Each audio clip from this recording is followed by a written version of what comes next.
सबसे पहले गोलीय दर्पण, फिर से ध्यान से देखो। गोलीय दर्पण जो होते हैं कांच के खोखले गोले के भाग होते हैं। किसके भाग होंगे? कांच के खोखले गोले के भाग होते हैं, ये बात याद रखनी है। अब उनको विशेष प्रकार से काटा जाता है, काटने के बाद विशेष प्रकार की पॉलिश की जाती है, उसके आधार पर दो प्रकार के हो जाते हैं। कैसे? एक होते हैं ये शेप, पहले तो नाम लिख दे रहा हूं मैं। एक होते हैं अवतल दर्पण और दूसरे होते हैं उत्तल दर्पण। कॉन्केव और कन्वेक्स मिरर दो प्रकार के होते हैं। अब अवतल कौन से, उत्तल कौन से, इसकी पहचान रखने के लिए बहुत सिंपल सा है। ये जो दर्पण बना हुआ है आपके सामने, ये अवतल दर्पण है और उत्तल दर्पण होता है ये ऐसे दर्पण जिनकी उभरी हुई सतह से प्रकाश का परावर्तन होता है, वो आपके उत्तल दर्पण कहलाते हैं।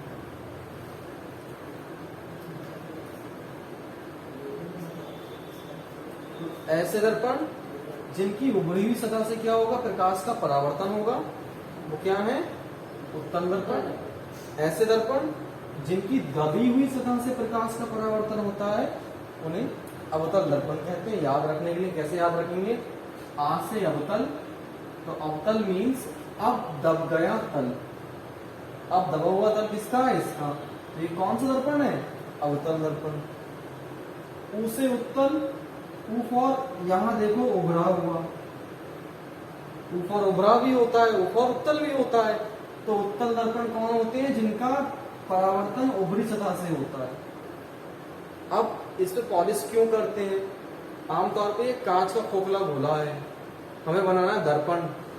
अब दर्पण पे नॉर्मली पेंट तो कर नहीं सकते, जैसे कि आप खिड़की वगैरह पे कांच, गेट का कांच है, उस पर आप पॉलिश कर दीजिए, खाली पेंट कर दीजिए, पेंट दिखाई देता है दूसरी ओर से, देखो दिखता नहीं दिखता है। लेकिन हमें तो ऐसा बनाना है इससे वो पेंट नहीं दिखाई दे, हम दिखाई दे, ये जो भी वस्तु देखें वो दिखाई दे। उसके लिए क्या करेंगे? एक विशेष प्रकार की पॉलिश की जाएगी। पॉलिश किस किस की होती है? आमतौर पे पारा, इसे हम लोग मरकरी बोलते हैं, पारा की या जिंक ऑक्साइड का लगाए थे, लेप लगाए थे, या चांदी की, चांदी वाली जो पॉलिश होती है वो बहुत महंगी होती है और ऐसे दर्पण बहुत बेहतरीन और बहुत बढ़िया इमेज दिखाते हैं। ये बहुत महंगे दर्पण होते हैं, बहुत बड़े बड़े राजशाही लोगों के लगे होते हैं। तो आमतौर पे इस तरह का पेंट करने को मिलता है। जिंक यानी जस्ता, आपने देखा होगा आपके घरों के आसपास जो घर में दर्पण होते हैं उनके पीछे येलो पेंट होगा या रेड कलर का होगा हल्का हल्का सा। कभी हटा के देखना, छोटा वाला शीशा जो आता है 10 रुपए वाला, 10-20 रुपए का मिलता है बाजार में, एक बार ट्राई करके देख लेना, हटा के देखना उससे। तो आमतौर में उसमें ये या पारा का पेंट होगा या जिंक का पेंट, उसको ये पेंट लगा होता है। कुछ में इन दोनों का मिक्सर भी बनाते हैं, पेंट लगा होता है। तो पॉलिश करते हैं, तो यहाँ पर हम लोग उस पॉलिश को यहाँ पर हम लोग इससे दिखाएंगे। ये जो लाइन आ रही है आपकी, ये उभरी हुई सतह, इसका मतलब फिजिक्स में पॉलिश करना। आप जब फिजिक्स पढ़ रहे हैं उसमें इसका मतलब क्या है? ये जो मैंने किया है, ये मैंने किया है, ये इसका होता है पॉलिश करना। जिधर ये पॉलिश हो जाएगी वहां से नहीं दिखाई देगा, हमें दर्पण के दूसरे साइड से दिखाई देगा। तो हमने क्या जाना? दर्पण दो तरह की होती है, गोली दर्पण, उत्तल, एक उत्तल दूसरे अवतल। उत्तल दर्पण कौन से होते हैं? ऐसे दर्पण जिनमें, ध्यान सुनिए, उत्तल दर्पण की डेफिनेशन भी कई बार बोर्ड एग्जाम में आ चुकी है। उत्तल दर्पण ऐसे दर्पण जिनमें प्रकाश का परावर्तन उभरी हुई सतह से होता है, उत्तल दर्पण कहलाते हैं। अवतल दर्पण कौन होते हैं? ऐसे दर्पण जिनमें प्रकाश का परावर्तन दबी हुई सतह से होता है, अवतल दर्पण कहलाते हैं। ये दर्पणों के बारे में हो गया। अब हम बात करते हैं रियल स्टडी, रियल दर्पण के बारे में, क्योंकि ये तो बहुत सिंपल सी बात थी। अब बड़ी बड़ी बातें हैं जिनके बारे में बहुत ज्यादा पूछा जाता है, तो पता होना चाहिए। जैसे कि ये क्या है, ये स्थान क्या है, या यहाँ पर क्या है, तो आमतौर पर कुछ बातें हैं जो पता होनी चाहिए। देखिए, गोलीय दर्पण जिस खोखले गोले का भाग होता है उसका अपना एक सेंटर होता है, उसका अपना एक केंद्र होता है।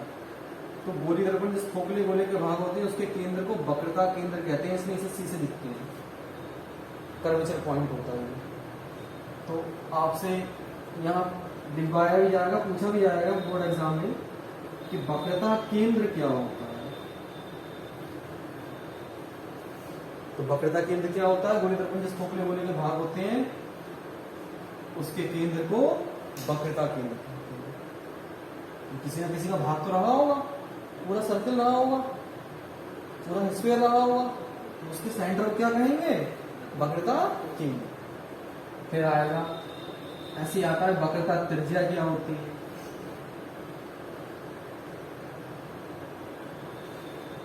कर्वेचर रेडियस क्या होता है। तो गोलीय दर्पण जिस खोखले गोले के भाग है, गोला है, उसकी अपनी त्रिज्या होगी। उसी प्रकार गोलीय दर्पण जिस खोखले गोले के भाग होते हैं उसकी त्रिज्या को वक्रता त्रिज्या कहते हैं। त्रिज्या आमतौर पे जो होती है वो यहाँ से वक्रता केंद्र से यहाँ ध्रुव तक के बीच की दूरी होती है। त्रिज्या अपने आप में एक दूरी है जिसको आर से लिखा जाता है। दूरी है ना कि रेखा, त्रिज्या दूरी होती है, याद रखना सदैव। फिर अगला आएगा, आपसे पूछा जाएगा, अब इसी को ले लीजिए, ध्रुव ले लीजिए, इसको बोलते हैं ध्रुव यानी कि पोल, इसको पी से लिखते हैं। ध्रुव क्या होता है? तो गोलीय दर्पण में परावर्तक तल होता है जहां से प्रकाश का परावर्तन होता है, रिफ्लेक्टर बोलते हैं उसे।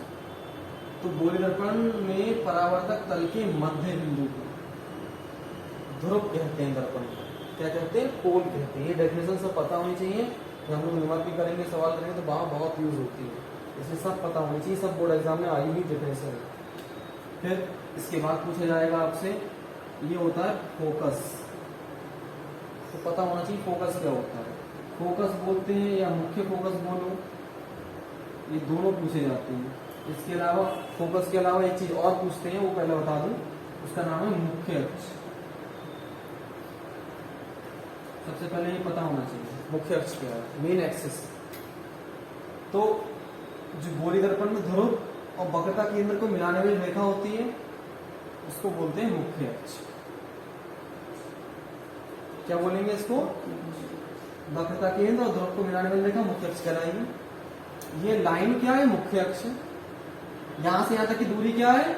वक्रता त्रिज्या है, दूरी त्रिज्या होती है, बोले अभी हम। अब एक चीज और यहां पर आई, क्या? मुख्य फोकस। तो फोकस जो होता है वो होता है गोलीय दर्पण का जो ध्रुव है वहां से वक्रता केंद्र की जो बीच की दूरी है उसकी आधी के बराबर होता है, या ऐसे बोल दीजिए, क्या? परावर्तन के पश्चात जो किरणें आती हैं वो जिस बिंदु पर टकराती है वो मुख्य फोकस होता है। या इसको सबसे ज्यादा बेहतरीन तरीके से लिखते हैं तो ऐसे करके लिखते हैं, वक्रता त्रिज्या होती है, त्रिज्या इसको लिखते हैं आर से। तो जो मुख्य फोकस होता है वो वक्रता त्रिज्या का आधा होता है। जो मुख्य फोकस या फोकस होता है वो वक्रता त्रिज्या, वक्रता त्रिज्या कहां से कहां तक है? यहां से यहां तक है, तो उसका आधा होता है। यानी कि वक्रता त्रिज्या का आधा मुख्य फोकस होता है। यानी कि फॉर्मूला क्या आएगा? मुख्य फोकस को लिखते हैं एफ से, और एफ बराबर स्मॉल एफ से लिखते हैं, तो एफ बराबर हो जाएगा r/2। r/2 का मतलब त्रिज्या का आधा। सही है? तो ये सारी डेफिनेशंस हो गई इसकी, ये हो गई इससे जुड़ी हुई जानकारी। लेकिन एक चीज और रह गया, एक और आपको पता होना चाहिए, अभिलंब, उसको बोलते हैं नॉर्मल। ये भी पता होना चाहिए, बहुत बार आया है, इसको एन से लिखते हैं। इन सबको पता होने के बाद ही हम लोग इसको करेंगे, नहीं तो समझ में नहीं आएगा, थोड़ा अजीब लगेगा, अधूरा सा लगेगा।